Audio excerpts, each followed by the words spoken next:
She's like a sickness in my brain, a vision standing by the window pane. She ripples through the blinds and leaves me in a daze.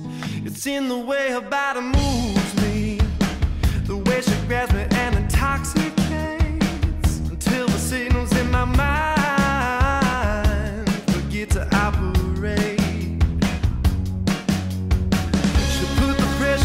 Fragile skull, I take my pleasure from my alcohol. She'll never give you any time at all. She just comes and goes, you know, and she's got me living in a chemical love, and I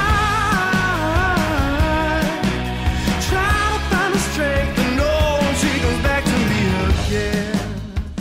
Hello everybody and welcome back to my channel. Thank you for joining me for another coffee and crime time. I really enjoy coffee and crime times because we can just chat a little bit more casually, and we chat about it in the comments a lot, and it's more current what's going on.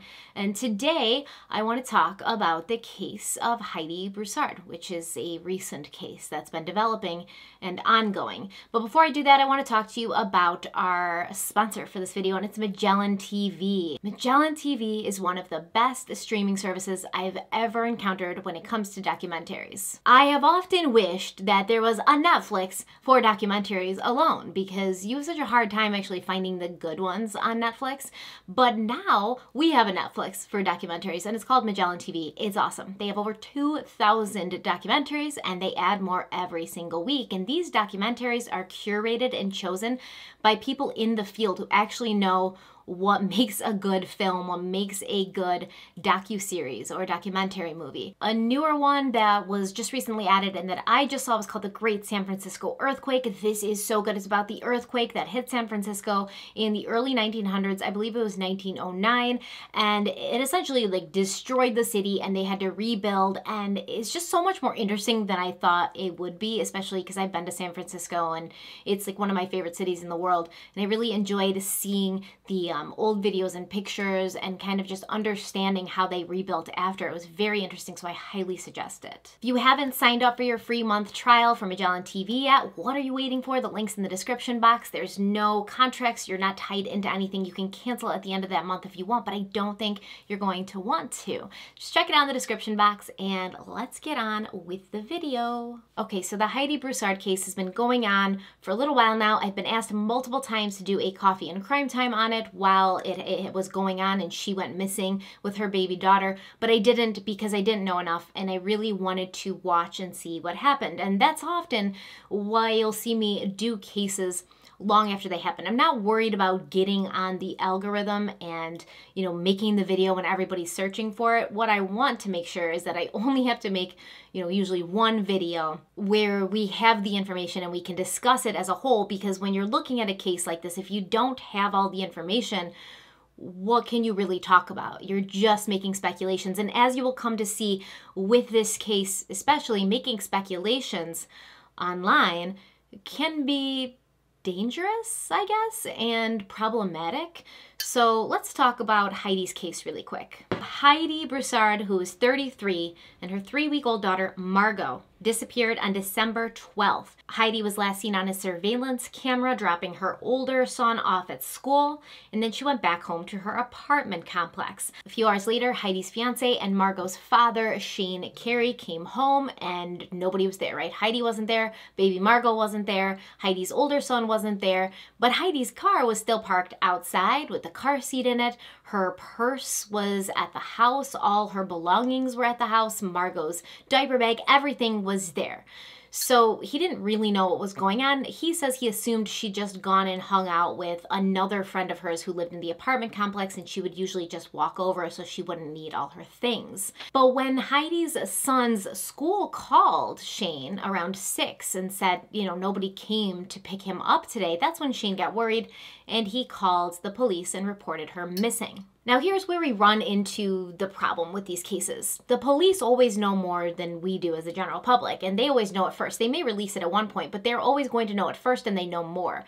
So when you have a case like this with so very little to go on, that leads you to jump to conclusions. And a lot of people online began comparing Shane Carey to Chris Watts far before Shane Carey even went on and did an interview. After he did that interview, it made it 10 million times worse. Would I say that it was similar to the Watts case? I mean, in a way, in small ways, the fact that all their things were left at the house or the apartment, the fact that she was missing with the baby, but it's certainly not enough to go on to say that this man, who, if he's not guilty of anything, if he's completely innocent, is currently worried about where his newborn daughter is, where his fiancée is, it's not enough evidence to say that he did it without a doubt, but that's what people did. So I'm going to play you a little clip from the Shane Carey interview, and then I'm going to tell you what people are saying about it. It's my fiance. Yes, ma'am. So Shane just going to talk to you, Dad? Yeah, I look down when I talk. I'm sorry, I'm going to look down the whole time, probably. Yeah. So just tell us about the day your fiance and your baby went missing. Like, what kind of day was it? Was it a regular day? That was just a basic Thursday. We basically have a routine every day. I get up around 6 a.m. and pretty much hit the snooze button a couple times, and then I finally wake up around 6:15, drink some water, wake up the kids around 6:30, wake up Heidi and Silas right before I leave. So like once I got them up on Thursday, it was kind of a later morning. It was around 6:40 whenever I got them up, and because it was Heidi's first day to actually take Margot by herself with Silas. So pretty much gave Heidi a kiss, the baby a kiss, and Silas a kiss, said have a wonderful day. Left the apartment, went to work, and then she takes the kids to school, and she was making lunch like right before I left. She took the kids to school. I don't know.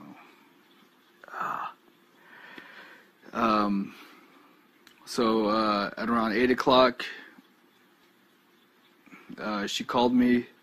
I answered the phone like right before I got in my truck. I work for Unicorn Moving, so she called me around 8, and she told me that she went to the book fair. She bought 3 books. Cost about $25. It was amazing. Like, she couldn't wait to read to Silas. And I told her I love you, goodbye. And this is hard. I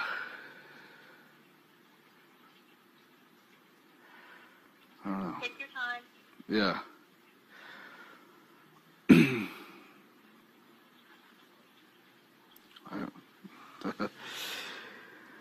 So, I don't know right now. I've been repeating it all day. And let me know if you want me to move on to another question. No, it's a good question. This is just a weird situation right here. So I don't know. I don't know. She's just an amazing mom. I don't know. I don't know. I need to stand up. I don't know. I can't sit here. This is like make me so. I feel funny. You want to stand up? There's like light. I don't know. Yeah, I'm not good in this situation. Yeah. Okay, we can stand up. Hey, I'm going to just reframe a little bit. See, like he wants to stand up. So let's just take a second. Okay. I'm going to stop here. How long have you and Heidi lived in Austin? So we've been living in Austin. We moved from Louisiana about 5 years ago. So in the comments of his interview, people were saying, well, let me just show you. Let me just show you what people are saying. This comment says he's rocking back and forth like Watts. So we already have immediately the Chris Watts comparison. This one says, something is very wrong with this man's mannerisms and his struggle to recollect the details of the day his fiancée and baby went missing. Straight up, he is lying. Okay. He could at least try looking less pleased with himself. The duping delight is off the charts. Now, let me step in really quick because yes, we've all seen the McCann body language videos. Anybody who's interested in true crime, we've seen those. And I think that's where this term duper's delight became so mainstream in the comment of true crime videos. And in some cases, like I believe with Jerry McCann, it's accurate. With Chris Watts, obviously accurate. But we legitimately have people here who are just throwing these terms out now, like they know what they're talking about, to use them to describe a man who is nervous and scared and worried and yes, acting kind of strange. He's got a little laugh here and there. He looks super uncomfortable. He even says he's super uncomfortable. But when I watched the Chris Watts interview, I knew immediately that he was guilty. But I didn't say anything about it. I didn't come on YouTube and make my video about how I knew he was guilty because of his interview, because I didn't know. And because if he wasn't guilty, that would be a horrible thing for me to put out into the world. So I waited until after he confessed, and then I put my video out where I was talking about his body language and saying I knew from the get-go that he was guilty because of this, this, and that. I don't need to be proven right. I don't want to put a video out so that people are like, oh, Stephanie, you're so right. Chris Watts was a liar and he did it. I feel like everybody with a brain knew that Chris Watts did it when he gave his interviews. I don't need to be right, but I do need to be respectful to victims and families of victims. And that's what we all should make an effort to do, especially when there's an ongoing case like this. All right, this one says, why is he smiling, smirking, and laughing? Deceptive body language, duper's delight, guilty of something. Doesn't matter what, just something. This one says, I don't know, this is hard, because I'm a lying sack of shit who murdered a woman and an infant. If he's been repeating it all day and telling the truth, then it shouldn't be difficult at all to say it one more time.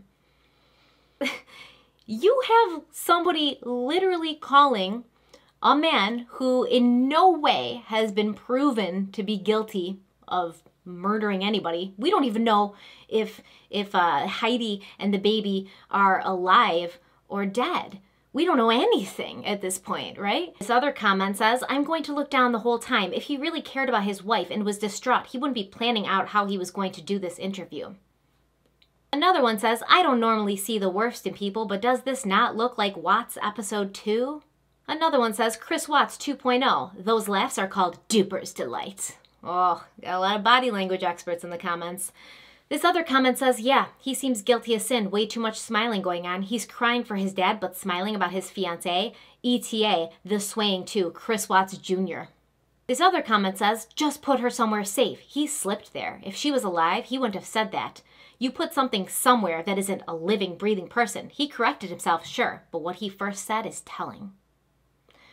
Body language and speech experts. Now we've got another comment that says, Watts 2.0, what a train wreck of an interview. I would like to see you be interviewed after your wife or your fiancé and your new baby are missing, and we'll see how successful it is. Another comment says, he's so much more articulate when he talks about himself, isn't he? He can barely say anything about Heidi that isn't cliche and could apply to anyone, and yet he is quite animated and detailed when he talks about his own life. The rocking, lack of eye contact, and odd laughter is worrying. I pray for Heidi and Margot, but I fear for them too. ...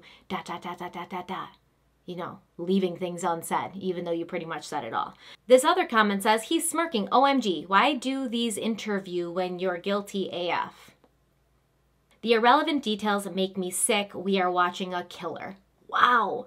Chris Watts 2.0. WTF, this guy makes Lizard Boy look like he deserved an Academy Award. They're talking about a father who is scared to death for his child's life right now. That's who they're talking about. This other comment says, too many unnecessary details. His focus is on himself throughout the interview. I just want to be comfortable. This is hard, etc. No sense of urgency. Imagine yourself actually having your family missing and how you would behave. No, ma'am or sir. Imagine yourself with your family missing and how you would behave. If you're not used to sitting in front of a camera on a regular basis. Now me, I'd probably do all right in an interview. I wouldn't be that nervous because I do this. I talk to you guys in the camera every day. I'm used to it. But somebody who doesn't spend his life in front of a camera is going to act nervous. And I did think that some things he did were like suspicious, but then I realized that that was just the part of my brain who now wants to apply everything that happened in Chris Watts' interview to all other interviews. It seems like other people had that initial reaction too, but they didn't nip it in the bud like I did. I nipped it in the bud and I was like, let me just wait and see what happens. I don't think this guy is guilty. I didn't have that initial reaction like I did with Chris Watts. This other comment says, he did it, financially motivated, he keeps swaying, no emotions at all, keeps dropping money comments, I hope I'm wrong, and her beautiful baby turn up. This other comment says, he acts like he's anxious and already in mourning. He knows they are dead. Do you know they are dead? Nobody knew that anybody was dead at this point. In fact, I would say that that makes you more of a suspect because you clearly know that they are dead because you came right out and said it. Okay, this other comment says, guilty, guilty, guilty. She was making lunches now. You see the exact moment he knows he is caught. This other comment says, he keeps laughing and joking when she asks when he last saw Heidi, like he can't answer the question. Then he blames them for making him nervous and says it doesn't feel natural and he wants to be professional. A cop out for not answering her question of when did you last see Heidi. Also interesting, he claims her phone was off at 1:40 p.m. and he arrives home at 2 p.m. He said at the end, when she asks if he wanted to say anything to Heidi, he starts talking about their beautiful family and beautiful dog Zeus. What the hell? If you're involved, set her to the side and she'll find her way home. How about if you have her, let her go? Okay, this comment is funny because we got a bunch of armchair detectives out there. And listen, I can be an armchair detective sometimes too. I do look at cases and analyze them. But until I have like most of the evidence, I won't usually make a public statement. I won't usually say this person is guilty AF. He's lying. What do you talk about the dog for, man? What's the dog matter? Can't even keep a straight face right now. Duper's delight, duper's delight. This is not what people who are serious and professional and respect, law enforcement and actual investigations, this is not how they act or what they do. Hold on. Here's another comment. His cell phone reference is standing out like a sore thumb. He says her phone was turned off. How would he get that unexplained knowledge of it being turned off unless he personally turned it off? When you call somebody's phone and it immediately goes to voicemail without ringing, that's something that happens when the phone's turned off. Like, I'm pretty sure everybody knows that unexplained knowledge. He said he pulled up around 1:40 and it's been off since then. This can be a time of reference to her death. The last time he talked to her was at 8 while he was at work. The only time he mentions the phone being turned off is when he arrives home at 1:40. In the Watts case, his wife's phone was missing and also turned off when they found it between the couch. He personally turned it off and put it in the couch. Same scenario here. This is not the same scenario. Okay, so I'm done with this. This is making me upset. Not the same scenario. So obviously now we know that Shane Carey wasn't involved at all in what happened to his wife and his daughter. Heidi was found in the trunk of a silver sedan over 100 miles away from her house, and inside the house that the sedan was parked at, baby Margot was found perfectly fine, perfectly healthy, brought to the hospital, but Heidi, obviously, she was not alive, and it showed that her cause of death was strangulation. So who did this to her? Well, they have somebody in custody. They've arrested a friend of Heidi's, a close friend who she once referred to as her best friend. And this woman's name is Megan Firamuska. She also goes by all sorts of different names. So Megan knew Heidi for more than 20 years. They'd met at like church camp when they were kids. And there's another friend of Megan and Heidi who went on a true crime podcast that was streaming live on YouTube called J for Justice. And as the police were going in, they were kind of making the connections on the podcast, what the address was. It was connected to like a pregnancy registry on Amazon. So if you're pregnant and you want gifts, you would register on Amazon and people know what to buy you. And that registry led back to Megan, and there was another name on that registry, but we're going to get to that in a minute because I'm still confused and unclear about that whole situation. So it leads back to Megan. Like what store? Like an active baby registry? Yeah, like what store? I want to pull it up. Megan Humphrey and Christopher Green have a baby registry. And where? Oh my God, that's Megan's house. Oh my God. What? That's Megan, her best friend that met her at church camp with me. What? She would not be there. Well, that's what they're coming up. Who would be Green there? and Megan Humphrey. No, Megan I'm saying Heidi would not be there. Megan, well, I've talked to Megan every day, all day. She's been like sick over this. She just had a baby and she's Is the breastfeeding. She name had to go to a spelled specialist. Maygen? Her last. That's why I was going to ask you. Did you say Humphrey? And I didn't. Yes. Wait a minute. This girl Megan just had a baby?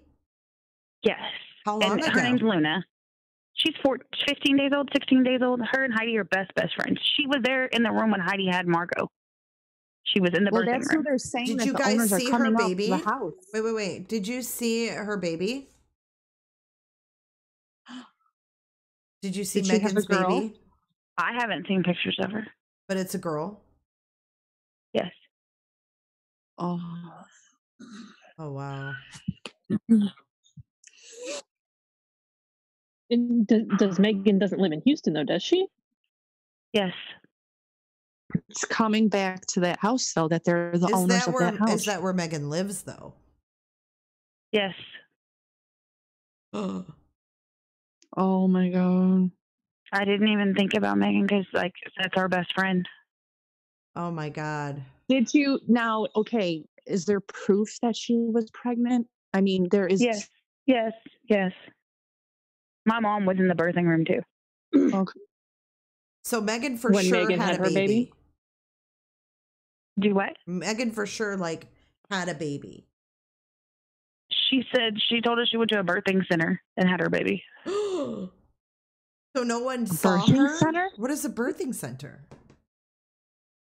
Why wouldn't It's you go like to a hospital? specialized place to It's have a where they natural don't birth. do. Yeah, you have a natural birth. You don't have any medicines. You don't have anything. She didn't have a doctor?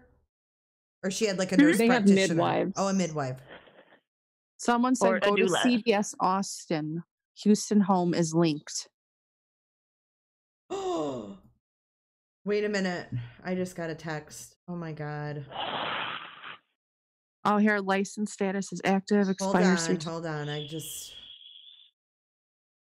I'm over here freaking out, guys. Sorry. Okay, I know Oh you're my God, okay. You're so am I. I okay. can only imagine, Carissa. Oh my God. I don't even want to say this out loud. I can't. And she had been basically pretending to be pregnant the entire time that Heidi was pregnant, with what the police believe was the intention to kidnap Margot when the baby was born and to raise her as her own baby, and nobody would ask questions because she'd been pregnant. And then obviously you have to have Heidi out of the picture because Heidi would recognize her own child. And I mean, like I said, these two were friends.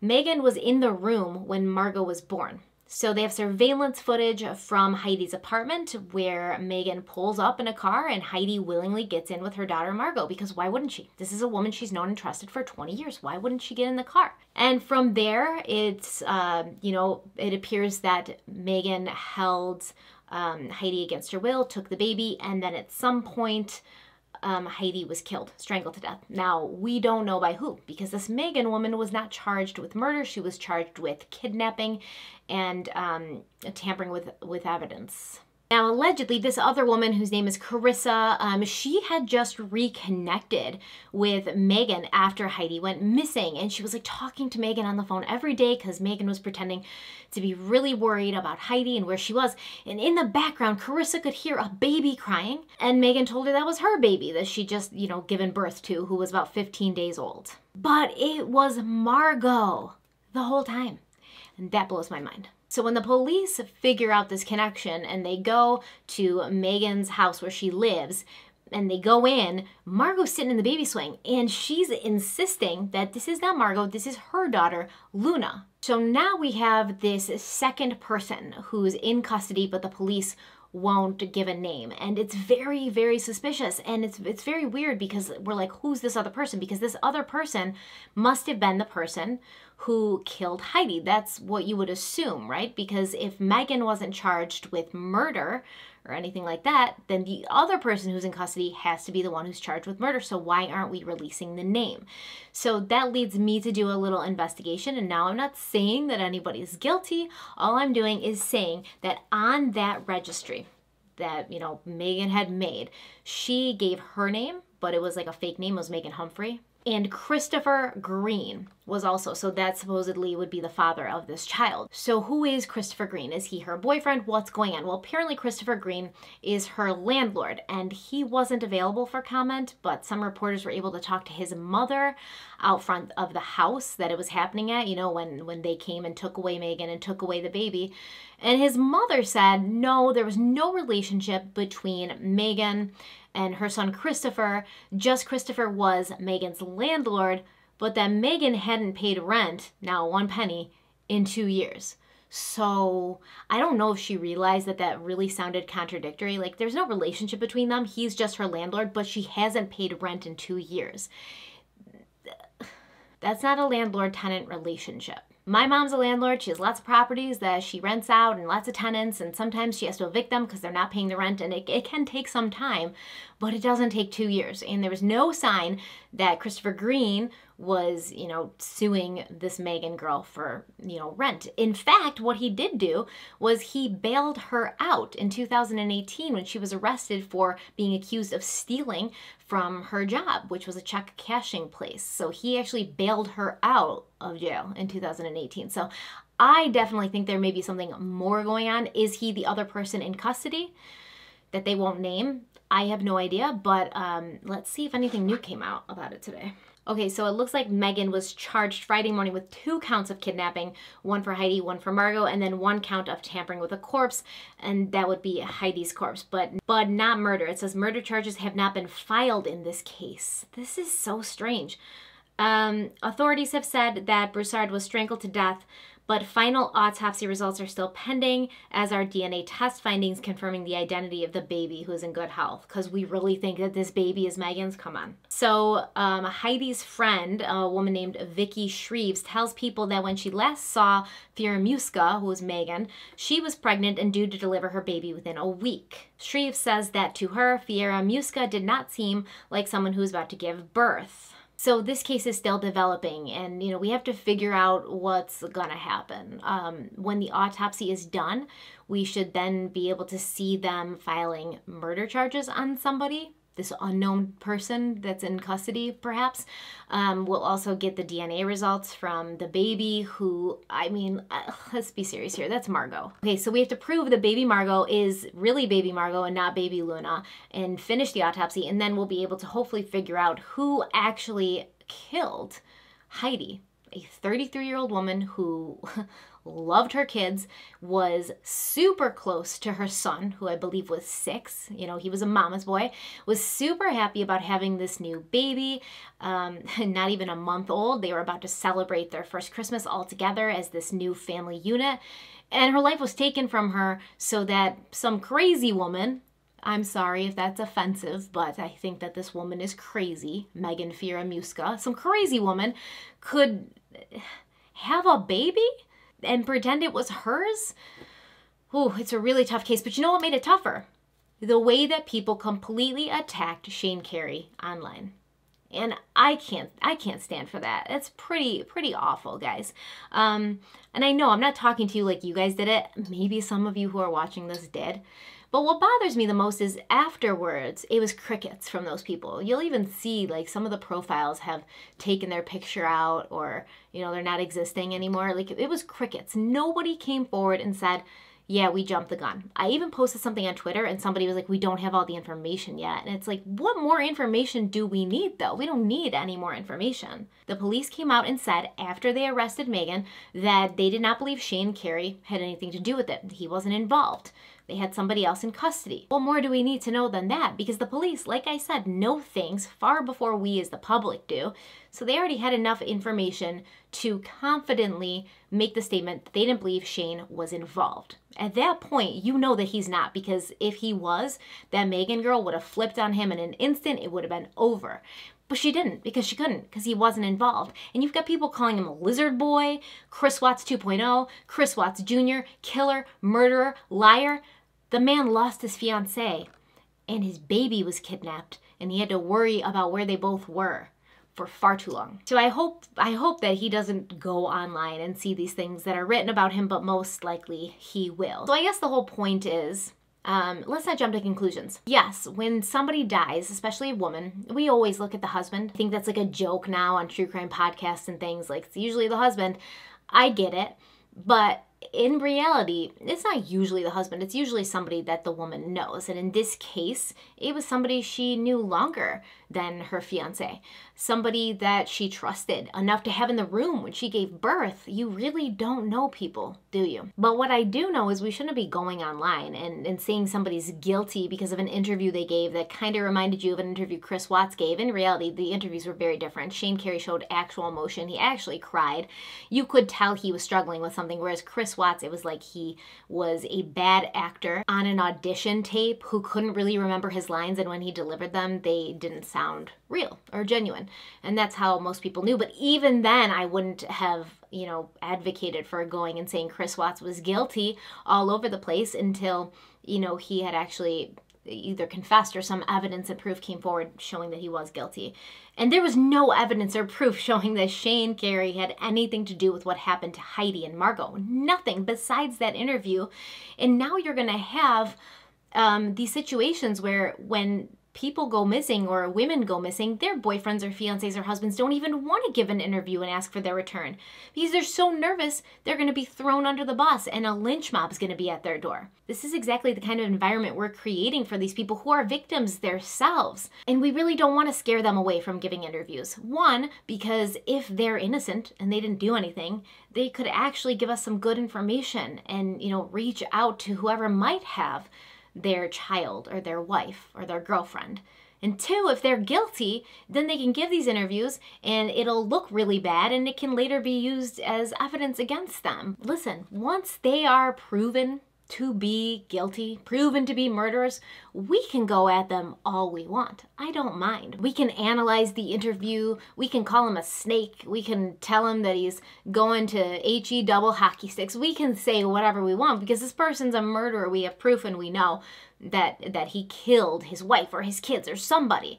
But until we have that proof and it's legally been proven, we really can't do that because then situations like this happen where y'all, not you all, but the internet community, the true crime internet community, completely destroyed a man savagely online who had nothing to do with Heidi or his daughter going missing. You people assuming they were dead far before you even knew that Heidi was dead. This is crazy that we live in a time and place where it's like that. So just please be responsible and please be careful with your words.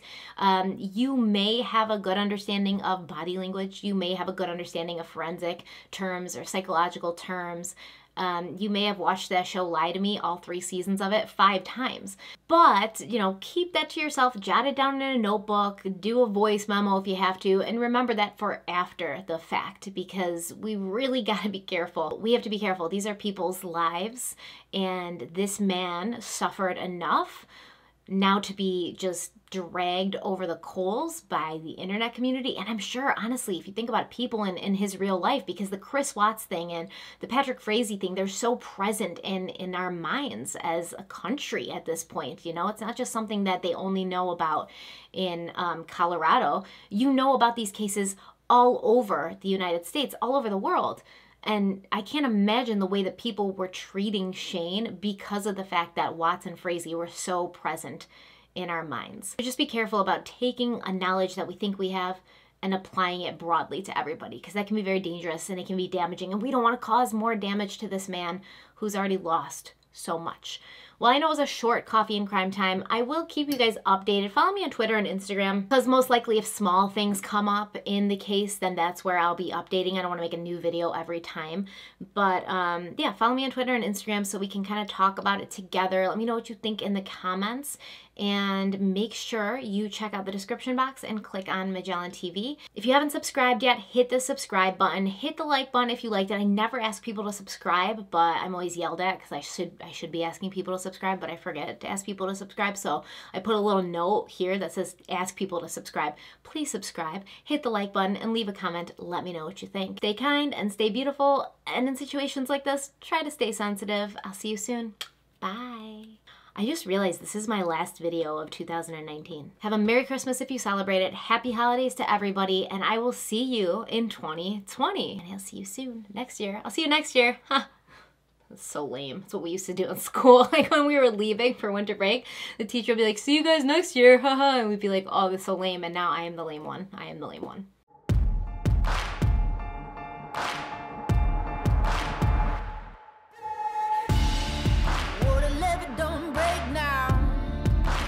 Bottle's going straight down.